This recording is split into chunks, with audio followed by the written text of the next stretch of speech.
കവിയൂർ പൊന്നമ്മയുടെ സംസ്കാരം ഇന്ന് നടക്കും. രാവിലെ 9 മണി മുതൽ 12 മണി വരെ കളമശ്ശേരി ടൗൺ ഹാളിൽ മൃതദേഹം പൊതുദർശനത്തിന് വയ്ക്കും. മമ്മൂട്ടിയും മോഹൻലാലും അടക്കമുള്ള സിനിമാ താരങ്ങൾ ഇവിടെയെത്തി ആദരാഞ്ജലി അർപ്പിക്കും. വൈകിട്ട് 4 മണിക്ക് ആലുവ കരിമാലൂരിലെ വീട്ടുവളപ്പിലാണ് സംസ്കാര ചടങ്ങുകൾ നടക്കുക. വിഷ്ണു സുരേഷുണ്ട് ഇപ്പോൾ വിവരങ്ങളുമായി. വിഷ്ണു, വിശദാംശങ്ങൾ.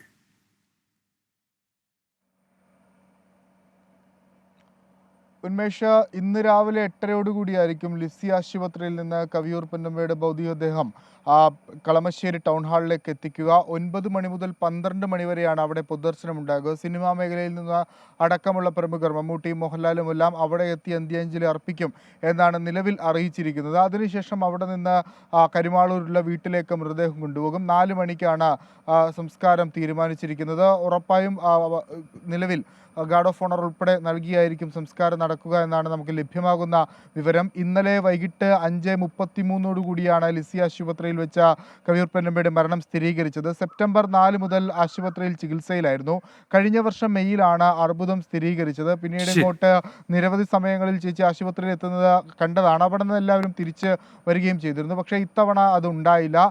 മലയാളത്തിന് പ്രിയപ്പെട്ട നടിയെ, മലയാളത്തിന് പ്രിയപ്പെട്ട അമ്മയാണ് നഷ്ടപ്പെട്ടിരിക്കുന്നത്. ഉന്മേഷ്, വിഷ്ണു സുരേഷാണ് വിവരങ്ങൾ നൽകിയത്.